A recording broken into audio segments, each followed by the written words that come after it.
Hello, welcome to the लुपाक world. Israel Hamas war 7 October से start हुई थी, जो अभी तक चल रही है। बीच में सीज़फायर भी हुआ, जिसमें प्रिजनर्स एक्सचेंज किए गए, लेकिन वो 5 डे सीज़फायर के बाद वापस से इसराइल ने हमले करने शुरू कर दिए। एक ग्राउंड इन्वेजन भी स्टार्ट हो गया। लेकिन एक साइड में एक और भी डेवलपमेंट हुई है कि जो एक नैन स्टेट एक्टर है हूथीस, उसने इसराइल पे एक वार डिक्लेयर की थी और उसने एक क्रूज मिसाइल से हमला भी किया था, जो यूएसए ने रोक लिया था। उसके बाद कॉन्स्टेंटली ये देखा जा रहा है कि जो हौथी रेबल्स हैं वो रेड सी पे हमले कर रहे हैं, खास करके कमर्शियल जो वेजल्स है उस पे। तो ये हौथी रेबल्स हैं क्या? हौथी रेबल्स एक रेबल ग्रुप है यमन में, जो यमन की वेस्टर्न पार्ट को कंट्रोल करता है और जो रेड सी की यमन की कोस्ट लाइन है उसे भी कंट्रोल करता है। वो ज़्यादातर मेजर शिया सपोर्टिंग एक नॉन स्टेट एक्टर है, जिसे ईरान बेक करता है, लेकिन ज़्यादातर पॉलिटिकली वो इंडिपेंडेंट है। उसके मुताबिक अमेरिका इसराइल को सपोर्ट कर रहा है और दुनिया के दूसरे मुस्लिम ममालिक चुपचाप बैठे हैं, और इसलिए हम अब जंग का ऐलान करते हैं इसराइल के खिलाफ। अब इसराइल पे डायरेक्ट हमले करने में उससे मुश्किल हो रही थी, लेकिन उसने क्या किया कि रेड सी में जो भी कमर्शियल शिप थी उस पर मिसाइल्स, ड्रोन अटैक्स करना स्टार्ट कर दिए। जैसे एक रिसेंटली न्यूज़ आई थी डेट की, जो एक शिप थी इसराइल बिजनेसमैन की, गैलेक्सी लीडर के नाम से, उसे हाईजैक कर लिया गया है। इसी तरीके से ट्रेड में डिस्ट्रप्शन भी नजर आई अटैक्स के कारण हौथी रेबल्स की। रेड सी एक वाइटल इंपॉर्टेंस रखता है इंटरनेशनल ग्लोबल ट्रेड में। रेड सी कनेक्ट करता है यूरोप को व मेडिटेरियन से via Suez Canal to the Indian Ocean, जिसमें वो ज़्यादातर जो 12% ऑफ ग्लोबल ट्रेड है वो यहाँ से पास होता है, और 30% ऑफ ग्लोबल कंटेनर का जो ट्रैफिक है वो भी यहाँ से पास हो रहा है। और जो रेड सी का सदर्न पोर्शन है, जहाँ पे नेरो स्ट्रेट है, बाबल मंदीप 20 माइल्स नेरो स्ट्रेट है बाबल मंदीप। हौथी रेबल्स यहाँ पे कॉन्स्टेंटली ड्रोन अटैक्स वगैरह कर रहे हैं कमर्शियल शिप्स पे। अब यहाँ पे रेगुलर हमले हो रहे हैं, तो जो शिपिंग कंपनीज है वो अपना रूट चेंज कर रही हैं। यहाँ से वो रूट ले रही हैं अपना सीधा केप ऑफ गुड होप से जाके सीधा जा रही है यूरोप की तरफ, जिसमें 2 हफ्ते या 10 दिन से ज़्यादा का वक्त लग रहा है, डिले हो रहा है। इससे क्या हो रहा है कि जो ट्रेड में डिस्ट्रप्शन आ रही है, यूरोप की मार्केट को बहुत नुकसान भी हो रहा है इन हमलों की वजह से। जिसमें ने कहा बहुत सी जो शिपिंग कंपनीज हैं वो अपना रूट चेंज कर रही हैं, जिसमें शामिल है MSC, मेर्स्क, हैपलेट लॉयड, एवरग्रीन हो गई, जिसको याद है पीछे कुछ सालों पहले वो सुएज कैनाल में अटक गई थी, यूरोनेव हो गई, फ्रंटलाइन हो गई और HMM हो गई। ये डिफरेंट कंट्रीज़ की जो शिपिंग कंपनीज है वो अपना रूट चेंज कर रही है। वो ये एक नॉर्मल जो रूट होता है मेडिटेरियन सी की तरफ जाने का रेड सी से, वो रूट अपना नहीं ले रही because of fear of attacks from Houthi rebels. और ये एक तरीके से ट्रेड डिस्ट्रप्शन एक ग्लोबल चेन में क्रिएट कर रहा है हौथी की अटैक्स। इन हमलों को देख के जो यूएसए के डिफेंस सेक्रेटरी हैं लॉयड ऑस्टिन, उन्होंने 18 दिसंबर को अनाउंस किया था कि वो एक कंबाइंड मैरीटाइम फोर्स बना रहे हैं 10 कंट्रीज की, जो वर्क करेगी under the umbrella of under the leadership of task 4153 in Red Sea, जो रेड सी की सिक्योरिटी को मॉनिटर करती है। और जो ये 10 कंट्रीज है जो ओरिजिनल मेंबर्स हैं इस मैरीटाइम फोर्स के, जो यूएसए बनाई है for the security of Red Sea, जो ये हौथीज के अटैक को रोकेगी, उसमें जो पहले USA of course, then their partner UK, Bahrain, Canada, France, Italy, Netherlands, Norway, Seychelles and Spain, ये 10 कंट्रीज। और 10 कंट्रीज में एक ही ऐसा कंट्री है जो वेस्ट एशिया से ताल्लुक़ रखता है या मिडिल ईस्ट से ताल्लुक़ रखता है, बहरीन। इसमें ना सऊदी अरेबिया है, ना इजिप्ट है अभी, ना ओमान है अभी, ना UAE अभी है, लेकिन फ्यूचर में भी वो आ सकते हैं, ये 10 कंट्रीज। लेकिन यहाँ पे कुछ कॉम्प्लिकेशंस आ रही हैं यूएसए को कुछ कॉम्प्लिकेशंस आ रही हैं, लाइक कि जो फ्रांस डिफेंस मिनिस्ट्री है, उन्होंने कहा है कि वो जो उनकी जो वारशिप्स हैं वो यूएसए की कमांड के अंडर काम नहीं करेंगी, वो फ्रेंच की कमांड के अंडर काम करेंगी। और इसमें स्पेन ने भी ये कहा है दैट कि जो स्पेन के जो ऑपरेशन में पार्ट लेगा वो सिर्फ EU लेड या यूरोपियन यूनियन की तरफ से जो ऑपरेशन किया जाएगा या जो नेटो ऑपरेशन करेगा सिर्फ उसमें ही स्पेन अब साथ देने वाला है, वरना वो किसी भी दूसरे कंट्री के ऑपरेशन में साथ नहीं देने वाला।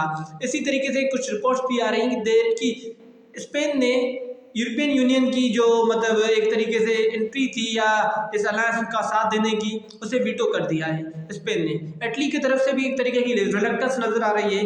इटली की रिलक्टेंस मतलब जो इटालियन डिफेंस मिनिस्ट्री है, उन्होंने कहा दैट कि उनकी जो वारशिप्स है वो इस प्रोस्पेरिटी गार्डियन ऑपरेशन में हिस्सा नहीं लेंगी। इस ऑपरेशन का ओवरऑल जो नेम है वो है प्रोस्पेरिटी गार्डियन। उसके बाद ये भी रिपोर्ट आ रही है दैट कि मोर देन 20 कंट्रीज और भी पार्टिसिपेट कर रहे हैं इस ऑपरेशन में, जिसमें से ये भी कहा गया है कि जो कुछ कंट्रीज है वो अपनी आइडेंटिटी शो नहीं करवाना चाहती।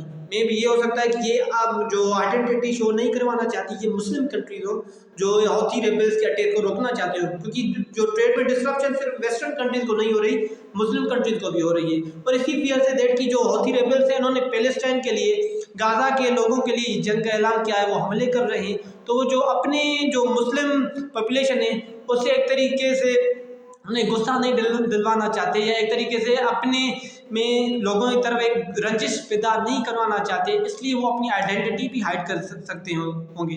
ये ऐसा भी हो सकता होगा। अब यूएसए चाहता है कि जो और भी पार्टनर्स हैं वो भी आके इस कोलिशन का हिस्सा रहें। वो सऊदी अरेबिया पे प्रेशर डाला है कि सऊदी अरेबिया किसी तरह वो तरीके इस कोलिशन का पार्ट हो जाए, क्योंकि सऊदी अरेबिया एक मेजर प्लेयर है मिडिल ईस्टर्न पॉलिटिक्स में, मिडिल ईस्टर्न रीजन में। लेकिन सऊदी अरेबिया इस तरीके की मतलब डायरेक्ट पार्टिसिपेशन से थोड़ा डर रहा है। रीज़न ये कि जो सऊदी अरेबिया है वो एक तरीके से अपने विजन 2030 को आगे देख के वो ज़्यादातर कोशिश कर रहा है कि जो मिडिल ईस्ट में ज़्यादा वार्स ना हो, इसलिए उसने ईरान से भी रीअप्रोचमेंट की थ्रू चाइना।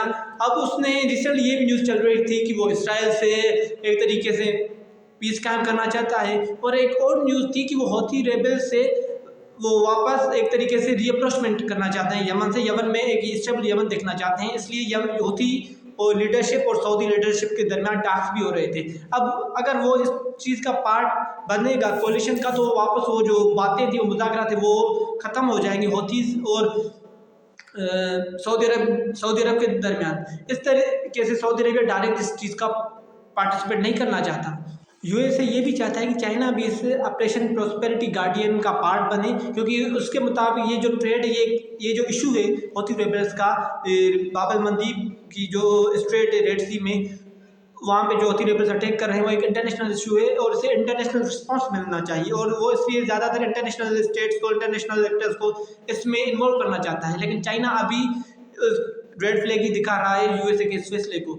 अब बात ऐसी है दैट कि जो हौथी रेबल्स है उनका भी रिप्लाई आ रहा है। जैसे मोहम्मद नासिर अल आताफ हैं हौथीज़ के टॉप लीडर, वो उसने कहा है दैट कि वो have capabilities to sink your fleets, your submarines, your warships, the Red Sea will be your graveyard. Houthi rebels भी एक तरीके से अपना जो पेशकदमी है वो पीछे नहीं ले रहे। अब आगे देखना होगा कि ये किस तरीके से ऑपरेशन प्रोस्पेरिटी गार्डियन आगे बढ़ता है, किस तरीके से यूएसए हौथी रेबल्स के ड्रोन अटैक्स को, हमलों को जो कमर्शियल शिप्स पे हो रहे हैं उस तरीके से रोक पाता है, क्योंकि एक तरीके से ये लॉन्ग टर्म में ग्लोबल ट्रेड को नुकसान पहुंचाएंगे ये हमले जो बाब अल मंदीब की स्ट्रेट में हो रहे हैं, रेड सी में, और एक तरीके से जो ग्लोबल प्राइसेस हैं वो इंक्रीज़ होंगी, ग्लोबल ऑयल प्राइसेस हैं, ग्लोबल क्रूड प्राइसेस हैं, वो सारी इंक्रीज़ होने वाली हैं अगर यही तरीके की कॉन्फ्रंटेशन रेड सी में ज़्यादा चलती रही। क्योंकि हमने देखा था कि जब एवरग्रीन सुएज कैनाल में फंस गई थी तब भी प्राइसेस और जो एक तरीके से ग्लोबल डिस्ट्रप्शन थी ट्रेड की वो हुई, तो दुनिया में ग्लोबल प्राइसेस भी इंक्रीज हुई। अब इस तरीके से फिर से अगर ये ट्रेड डिस्ट्रप्शन होती है तो फिर से ये जो ग्लोबल ट्रेड है वो उससे नुकसान होगा और ग्लोबल प्राइसेस इंक्रीज होगी, क्योंकि अभी जो वर्ल्ड है वो एक तरीके से क्रिटिकल जंक्शन से निकल रहा है या उसमें है, क्योंकि जिस तरीके से चीज़ें यू टर्न ले रही हैं, जिस तरीके से चीज़ें ट्रांसफॉर्म हो रही हैं।